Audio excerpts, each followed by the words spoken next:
আসসালামু আলাইকুম dear viewers. আগরতলায় বাংলাদেশের সহকারী দূতাবাসে হামলার উদ্দেশ্য যা ভাবছেন তা নয়।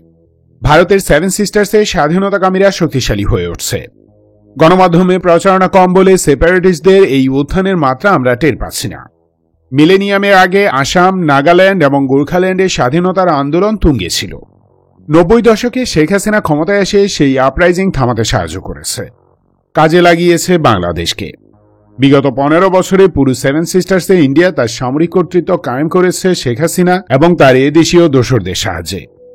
কিন্তু 2024-এ এসে সেভেন সিস্টার্স আবার উত্তপ্ত হতে শুরু করে। বিশেষ করে জো, কুকি এবং মিজো অধ্যুষিত অঞ্চলগুলোতে হিন্দু মেইতেইদের আধিপত্যবাদের বিরুদ্ধে শুরু হওয়া সামাজিক আন্দোলন এখন স্বাধীনতার আন্দোলনে রূপান্তরিত হচ্ছে। মেইতেই বাদে বাকিরা সবাই খ্রিস্টান, আর খেলাটা এখানেই। ধীরে ধীরে শক্তিশালী হতে থাকা এই আন্দোলনের ভয়ে দিল্লির বুকে চিনচিন ব্যথা উঠেছে। এই ব্যথা কেন তা বুঝতে হলে এই আপরাইজিং ইস্যুতে দিল্লির কম কথা বলার কারণটা বুঝতে হবে।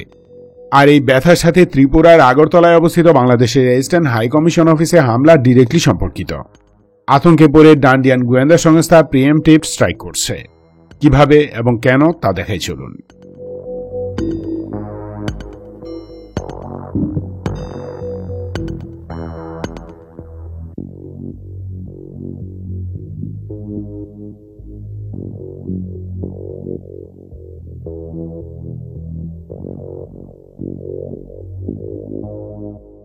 বিজেপির রাজনৈতিক মূলমন্ত্র ধর্মের ভিত্তিতে বিভেদ সৃষ্টি করে হিন্দু ভারত প্রতিষ্ঠা করা।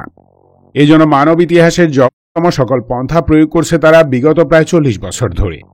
অর্থাৎ ভারতের ক্ষমতায় আসার আগে থেকেই বিজেপি ধর্মের বিদ্বেষ নিয়ে ব্যবসা ও রাজনীতি দুটোই করছে।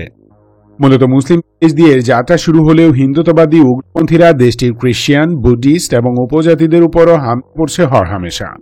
শুধু কি তাই, হিন্দুদের বাঁচে নিম্ন জাতের যারা আছেন অর্থাৎ দলিত গোষ্ঠীর মানুষদের উপরও সারা ইন্ডিয়া জুড়ে চলে নানা রকম নির্যাতন। তারই ধারাবাহিকতায় সেভেন সিস্টার্সের মণিপুর রাজ্যে 2 বছর ধরে চলছে হিন্দু মেইতেইদের অত্যাচার। মেইতেই ছাড়াও সেখানে কুকিজো উপজাতির বসবাস আছে, তবে রাজ্যটি সকল ক্ষমতা এই মেইতেইদের হাতে। কুকিজোদের তারা যেমন সরকারিভাবে দমন করছে, তেমনি মেইতেই মিলিশিয়ারাও নিয়মিত জোনারিদের বাড়িঘর ও সম্পদ ফেলা, খেয়াল খুশি মতো করা এবং সামাজিকভাবে চূড়ান্ত চাপে রাখার মতো এথনিক ক্লিনজিং করছে।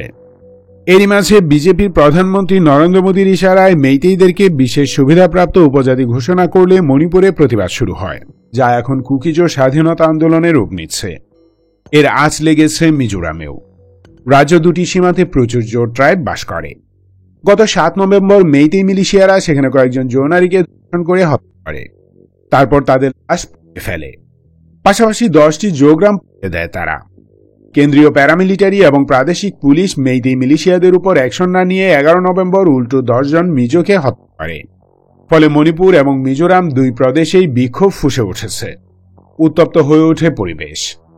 হিন্দুত্ববাদী সরকারের এমন অন্যায় আচরণে ক্ষুব্ধ হয়ে জো রিউনিফিকেশন অর্গানাইজেশন বা জোরো এক বিবৃতিতে এর তীব্র নিন্দা জানায় এবং এর ফলে উদ্ভূত পরিস্থিতির জন্য দিল্লিকে দায়ী করে। মণিপুর, মিজোরামের রাজনৈতিক বলয়ে এখন চূড়ান্ত দিল্লি বিদ্বেষ। মিজোরামের মুখ্যমন্ত্রী লালডুহমা প্রদেশের জনগণকে শান্ত থাকার আহ্বান জানান, কিন্তু অনেক মিজো তরুণ অলরেডি হিন্দুত্ববাদের আগ্রাসী আচরণের বিরুদ্ধে ফুঁসছেন। তারা বার্মিজ জ্ঞাতি ভাইদের সাথে একাত্ম হয়ে বিদ্রোহের প্রস্তুতি নিচ্ছেন।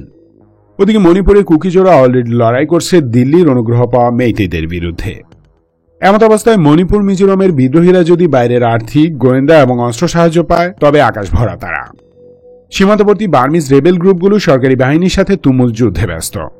যদিও প্রতিদিন তাদের নিজেরই বিপুল পরিমাণ গোলাবারুদ এবং রসদ লাগছে, তথাপি তারা ইন্ডিয়ান কুকিজোদের প্রয়োজনীয় অস্ত্রের একটা অংশ সাপ্লাই দেয়।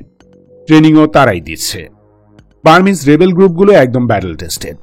মিয়ানমার সেনাবাহিনীর মতো একটি ব্রুটাল আর্মির সাথে ফাইট করে তারা যথেষ্ট অভিজ্ঞতা অর্জন করেছে।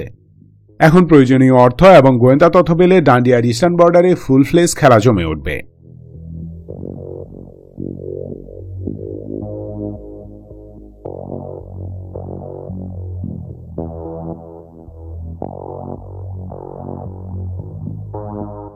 এতক্ষণ যে চিত্র দেখালাম, এর সাথে আগরতলা হাইকমিশন অফিসে হামলার একটা সম্পর্ক থাকতে পারে বা আছে। ইন্টেলিজেন্স পয়েন্ট অফ ভিউ থেকে দেখলে দিল্লি চায় না সেভেন সিস্টার্স রিজিয়নে বাংলাদেশের কোনো কূটনীতিক মিশন থাকুক। দুনিয়া জুড়ে ইন্ডিয়ার যত দূতাবাস এবং কনসুলেট আছে তার সবগুলোই তাদের গোয়েন্দা সংস্থা রয়ের সাবস্টেশন। ইন্ডিয়ান দূতাবাস কর্মীদের মিনিমাম 20% র গোয়েন্দা। এরা সংশ্লিষ্ট দেশে দিল্লির অন্যায় স্বার্থ রক্ষার হাতিয়ার হিসেবে কাজ করে। রেগুলার ডিপ্লোম্যাটিক প্রসেসে একটা দেশ থেকে অন্যায় স্বার্থ হাসিল করা সম্ভব না। তাই ডান্ডিয়া প্রতিটি কূটনীতিক মিশনে মিনিমাম 20% গোয়েন্দা রাখে, যাদের কাজ সেসব দেশের ক্রিমিনালস, লুটেরা, corrupt politician and government officials, দুরাত্মা এবং চরিত্রহীন বুদ্ধিজীবী, শিক্ষক, ব্যবসায়ী, সাংস্কৃতিক কর্মী এবং সাংবাদিকদের হাত করে তাদের দ্বারা গোপনে আকাম কুকাম করানো, মানে অন্যায়ভাবে স্বার্থ হাসিল করে নেয়া। এভাবেই ডান্ডিয়া আফগানিস্তানের প্রায় প্রতিটি ফ্রি গোষ্ঠীকে হাত করেছে। বালুচ কমিউনিস্ট সেপারেটিস্ট গ্রুপগুলোকে পুরোপুরি কবজায় নিয়েছে পাকিস্তান ভাঙার জন্য। ওদিকে মুসলিম পরিচয়ে আফগান তাগিদ গোষ্ঠীগুলোর সাথেও সখ্যতা গড়ে তুলেছে। এদেরকে প্রয়োজনীয় অর্থ, অস্ত্র এবং গোয়েন্দা তথ্য সাপ্লাই করে। পাকিস্তানের নির্ধারিত টার্গেটে কিছুদিন পরপর হামলা করায়। ডান্ডিয়ায় যে এসব কাজ করাচ্ছে তা ফাঁস করে দেয় ধরা পড়া রসপাই কুলভূষণ যাদব। কিন্তু দুঃখের বিষয়, মাথামোটা পাকিস্তানিরা এ ব্যাপারে বিশেষ কোনো অ্যাকশন নিতে পারেনি তাদের দুর্নীতিগ্রস্ত জেনারেলস অ্যান্ড পলিটিশিয়ানসের কারণে। শ্রীলঙ্কায়ও ইন্ডিয়া তাই করেছে। নেপালের রাজ পরিবারকে কন্ট্রোল করত এভাবেই। বর্তমানে আফগানদের হাত করেছে তারা। আর বাংলাদেশে তো কয়েক লাখ ডান্ডিয়ান এজেন্ট আছেই। নিজের ব্যক্তি স্বার্থের জন্য তারা এতদিন দেশ বিক্রি করেছে।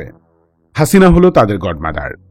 এমনকি নর্থ আমেরিকাতেও ডান্ডিয়া তার নাখাস্তা কাজ করার চেষ্টা করেছে। কানাডায় হারদীপ সিং নির্জার হত্যা এবং আমেরিকায় গুরপাল সিং পান্নুন হত্যা চেষ্টা তার প্রমাণ। এছাড়া ইউরোপে মুসলিম বিদ্বেষ ছড়ানোর জন্য ডান্ডিয়া কয়েকটি প্রোপাগান্ডা সেন্টার প্রতিষ্ঠা করেছে। অনেক কাজে এটা পেয়েছিলাম। এবার আসল কথায় আসি। চোরের মনে মনে জানা অথবা চোরের মন পুলিশ পুলিশ। ডান্ডিয়া বুঝে গেছে ষড়যন্ত্র করে আর হাসিনাকে বাংলাদেশের ক্ষমতায় ফেরাতে পারবে না। কারণ এদেশে 80% মানুষ এখন আওয়ামী লীগ দেখলেই পাগলা কুকুরের মতো খেদানি দেয়। আর হাসিনা যদি কোনোভাবে চট করে ঢুকেও পড়ে তাহলে নগদে শেষ। দিল্লি এটাও টের পেয়েছে যে বাংলাদেশে অন্য কেউ তাদের স্বার্থ দেখতে গেলেও হাড্ডি ভাঙা খাবে। তাই আপাতত নিজের সেফটি মেনটেন করায় উঠে পড়ে লেগেছে তারা।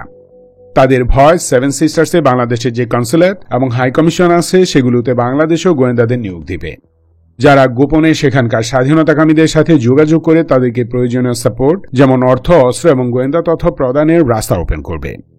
এই সাহায্যগুলো পেলে একটি গোষ্ঠী স্ট্রং হয়ে ওঠে। ইন্ডিয়া এভাবেই আমাদের পাহাড়ি উপজাতি সন্ত্রাসীদের এতদিন সাহায্য করেছে, এখনো করছে। তেমনি বাংলাদেশও করতে পারে। এ ভয়ে দিল্লি শাসকেরা তাদের একটি উগ্রপন্থী গোষ্ঠী হিন্দু সংঘর্ষ সমিতিকে মাঠে নামায়। হিন্দু সংঘর্ষ সমিতি অর্থাৎ HSS বিশ্ব হিন্দু পরিষদের সন্ত্রাসী সংগঠন। হিন্দু সংঘর্ষ সমিতি যখন বাংলাদেশের সহযোগী দূতাবাসে হামলা করে তখন ইন্ডিয়ান পুলিশ সেখানে দাঁড়িয়ে দাঁড়িয়ে তা দেখেছে, বাধা দেয়নি। অর্থাৎ এটি পূর্ব পরিকল্পিত হামলা ছিল। তারা নাকি চিন্ময় কৃষ্ণ দাসের মুক্তির দাবিতে প্রতিবাদ করছে। এটা কোন ধরনের প্রতিবাদ? তাছাড়া চিন্ময় বাংলাদেশী নাগরিক। সে বাংলাদেশের স্বাধীনতা সার্বভৌমত্বের প্রতি হুমকি। তাই বাংলাদেশের অথরিটি তাকে অ্যারেস্ট করেছে। এতে ডান্ডিয়ান গেরুয়া সন্ত্রাসীদের কি এত জলে কেন? জলে কারণ এই চিন্ময়কে দিয়ে এদেশে একটি দাঙ্গা লাগানোর চেষ্টা ব্যর্থ হয়েছে।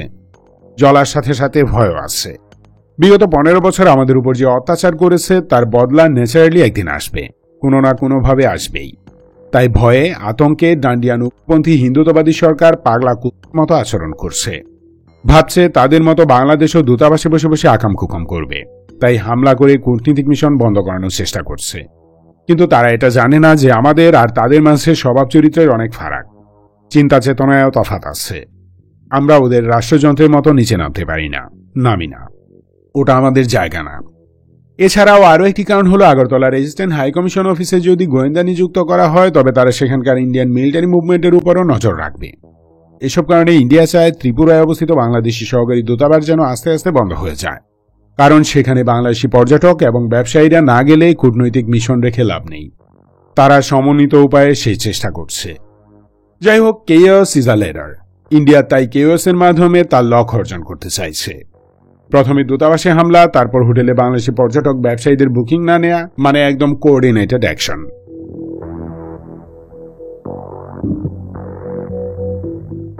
ধন্যবাদ ভিডিওটি শেষ পর্যন্ত দেখার জন্য। সতর্ক, সুস্থ থাকুন। দেশের শত্রু প্রথম আলো ডেইলি স্টারকে চিনুন। বাংলাদেশ চিরজীবী হোক।